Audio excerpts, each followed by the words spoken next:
لە ڕۆژی جیهانی زمانی دایک ئاشووریەکانی سۆران هۆشداری دەدەن کە زمانەکەیان لە ژێر مەترسی لە ناو چووندایە.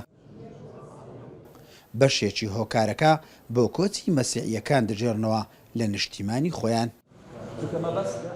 بەگشتی زمانەکەمان بەرەو لاوازی دەڕوا بەڵێ ڕێک وایە یونسکۆ توێژینەوە لێکۆڵینەکی کردووە بۆ 100 ساڵی تر مەترسی لە نێوچوونی زمانی ئێمەمانانە بەڕاستی ئەسریانی ئاشووری.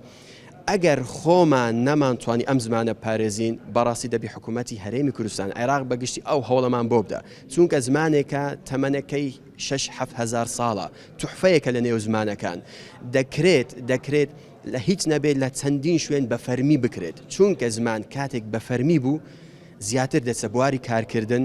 هۆکاری سەرەکی کەسبوونەوەی زمانی ما کۆزکردنە. کاتێک میلەتێک کۆز دەکا کەم دەمینێتەوە بە کەمبوونەوەی ینی زمانەکە زۆر دیار نابێ وەکو بەرەو ونبوون دەچی. زمانزانە ئەکادمیەکانی نەتەوەی ئاشووری دەڵێن کەمی بەکارهێنان و نەبوونی سەنتەرێکی توێژینەوە بۆ پەرەپێدانی زمان و پاراستنی بنەماکانی زمانی ئاشووری هۆکارن بۆ لاوازی زمانی ئاشووری. ئەو پێک هاتانەش کە زیاتر مەیلی ڕۆشنبیری و هوەر و ئەدەبیان هەیە کە دوورن لە با بڵێن پەروەردەی چەک و کوشتن و لێدان و ڕەفاندن، هەروەها دوورن لە دەسەڵات و ژمارەیان کەمە بێگومان بەداخەوە ئەڵقەی لاوازن وەکو پێک هاتەکان وەکو کەمینەکان. بۆ ئێستا بینی ئێمە وەکو کەمینە لە ناو ئەبرێن، کەواتە ئەم گەیشتنی ئێمە بە کەمینە خۆی لە خۆی دەمانەی ئەوەیە کە هەموو شتێکی ئێمە لە ژێر هەڕەشەیە.